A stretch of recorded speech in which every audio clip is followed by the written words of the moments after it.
En la cuna de la civilización, donde hoy el viento solo susurra sobre ruinas olvidadas, un día la humanidad se atrevió a soñar lo imposible.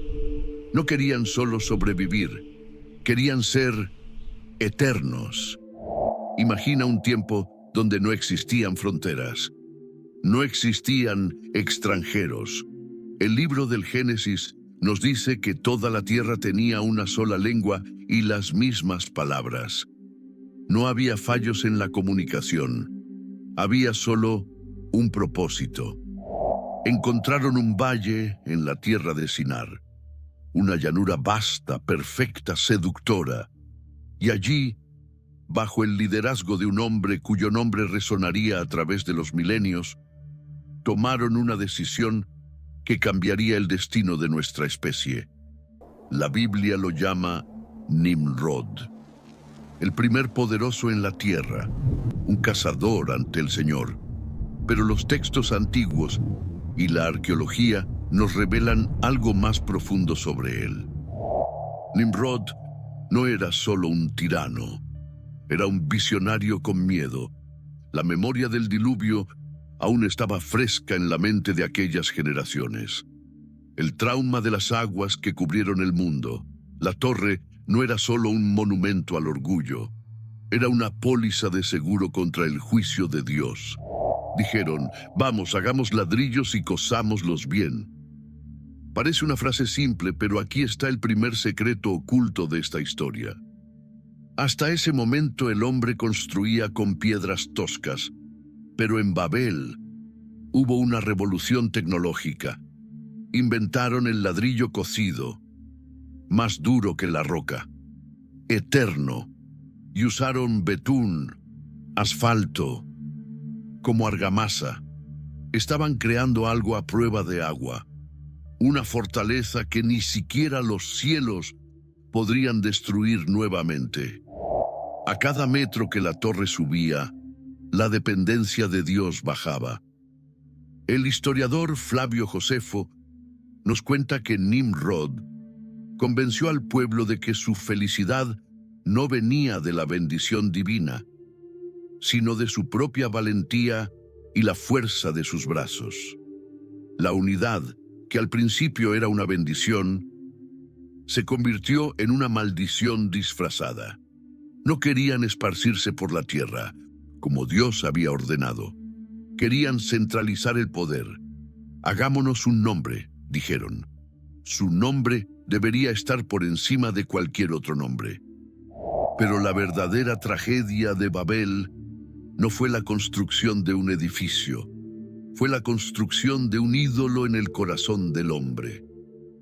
Los arqueólogos descubrieron en las ruinas de la antigua Babilonia vestigios de los sigurat, templos montaña.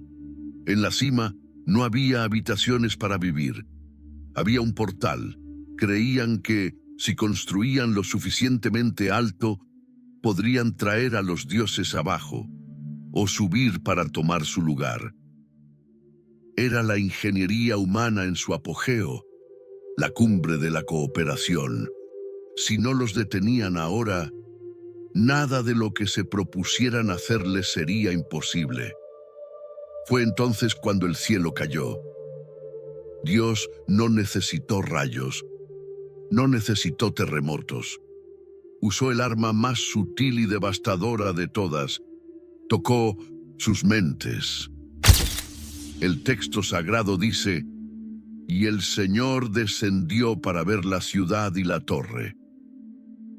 No fue una visita de admiración, fue una inspección judicial. Desde arriba su unidad parecía inquebrantable, pero la arrogancia ya había agrietado los cimientos morales de aquel pueblo. La confusión no vino como un rayo destructor, vino como un velo. De repente, la palabra para ladrillo en la boca de uno sonaba como ruido en la mente del otro. Las órdenes de Nimrod, antes leyes absolutas, se volvieron sonidos vacíos. Imagina el pánico. Un padre que no entiende a su hijo. un maestro de obras que no puede comandar a sus siervos. Aquel proyecto colosal que exigía una sincronía perfecta se detuvo. El silencio de la comprensión fue roto por el ruido del caos. El historiador Josefo relata que la confusión trajo el terror. Creían que se estaban volviendo locos. Los grupos comenzaron a aislarse. Aquellos que hablaban la misma nueva lengua se juntaban por instinto de supervivencia. La gran masa única se fragmentó.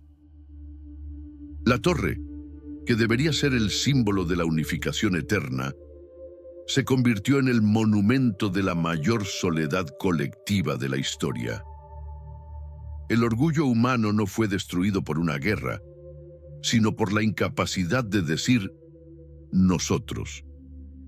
Y así, dice la Escritura, el Señor los esparció desde allí sobre la faz de toda la tierra, y dejaron de edificar la ciudad. Babel. La puerta de Dios se convirtió en Balal, la confusión. Partieron, algunos hacia el norte convirtiéndose en los asirios, otros hacia el sur, hacia Egipto, otros hacia el este, hacia Asia, cada grupo llevando consigo un pedazo de la memoria de aquel día y una nueva lengua. Pero la torre quedó, una cicatriz en el desierto de Sinar. ¿Pero será que todo esto fue solo un mito? Siglos después, el gran rey Nabucodonosor intentó restaurar un sigurat antiguo en Babilonia. Escribió en piedra. Un rey anterior la construyó, pero no la completó. Desde tiempos lejanos, la gente la abandonó. Sin orden expresan sus palabras. La arqueología encontró esa base. El Etemenanki, un cuadrado perfecto de 90 metros. Los ladrillos cocidos, el betún, todo estaba allí, exactamente como Moisés describió en Génesis. La tierra gritaba la verdad que el hombre intentó olvidar. Pero la memoria de este evento no quedó guardada solo en las piedras de Irak. Cruzó los océanos. Cuando los exploradores llegaron a América, encontraron que los aztecas tenían una leyenda sobre una gran pirámide construida por gigantes para alcanzar las nubes, que fue destruida por fuego divino. La tierra entera comparte este mismo trauma. No es una coincidencia que pirámides aparezcan en Egipto, en México y en China. Todos intentaban reconstruir lo que perdieron en Babel. En la antigua Sumeria, la tablilla de Enmerkar también habla de un tiempo utópico en que todo el universo hablaba al dios Enlil en una sola lengua. Es un eco histórico innegable. Pero hay un secreto teológico aquí que la mayoría de los cristianos ignora. Cuando Dios dividió las naciones en Babel, no fue solo un acto lingüístico o político, fue un divorcio espiritual. En Deuteronomio 32, leemos que cuando el Altísimo repartió las naciones, fijó los límites de los pueblos según el número de los hijos de Dios. La tradición antigua enseña que en Babel, Dios desheredó a las 70 naciones rebeldes y permitió que fueran gobernadas por entidades espirituales caídas. Fue el momento en que Dios dijo a la humanidad: si no me queréis a mí, tendréis a los dioses que merecéis. Y en ese mismo acto, Él eligió para sí mismo a un solo hombre, Abraham, de quien saldría una nación exclusiva, Israel, para un día rescatar a todas las demás. Pero, ¿cómo era realmente esta puerta de los dioses por dentro? El historiador griego Heródoto la visitó siglos después, cuando aún estaba en pie. Lo que vio le dejó sin aliento. Describió un complejo sagrado con 8 torres apiladas, subiendo hacia las nubes. Heródoto vio las escaleras en espiral y los asientos de descanso a mitad de camino. En la cima no había ninguna estatua de piedra, sino un gran lecho de oro macizo y una mesa dorada. Los babilonios creían que el Dios mismo bajaba del cielo para dormir allí.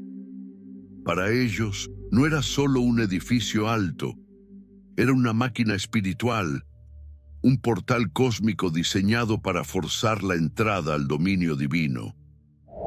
Siglos más tarde, cuando Alejandro Magno conquistó Babilonia, encontró el gran Sigurat en ruinas. El historiador Estrabón nos cuenta que Alejandro quería reconstruirlo. Quería restaurar la gloria de Babel para que fuera la capital de su nuevo imperio mundial. Pero la tarea era tan inmensa. Limpiar los escombros exigía 10.000 hombres durante 2 meses, que ni siquiera el conquistador del mundo pudo completarla. Murió poco después. La torre permaneció caída como Dios lo había decretado. Pero el espíritu de Babel no murió en el desierto. El libro de Apocalipsis nos habla de misterio, Babilonia la Grande. Una profecía de que el mundo intentará unificarse una vez más al final de los tiempos. Hoy, con nuestra tecnología conectando cada mente en el planeta, estamos reconstruyendo esa torre. No con ladrillos, sino con datos y orgullo. Pero la historia bíblica tiene un final redentor. Milenios después de Babel, en otro día marcado en la historia, el día de Pentecostés, Dios descendió nuevamente. Pero esta vez no bajó para confundir las lenguas con juicio, sino para hacer que todos entendieran el mismo mensaje de paz. Babel fue la dispersión del orgullo humano. Pentecostés fue la reunión de la gracia divina. La invitación para entrar en el verdadero cielo sigue abierta hoy. Si has llegado hasta aquí y te ha gustado lo que has escuchado, deja tu me gusta para apoyar nuestro trabajo y hacer que este contenido llegue a más personas. Esto ha sido solo un resumen rápido de un tema complejo y profundo, pensado especialmente para quienes tienen curiosidad y desean aprender, pero no siempre disponen de mucho tiempo. Gracias por ver hasta el final. Que Dios te bendiga hoy, mañana y siempre, y te conceda paz, sabiduría y luz en tu camino.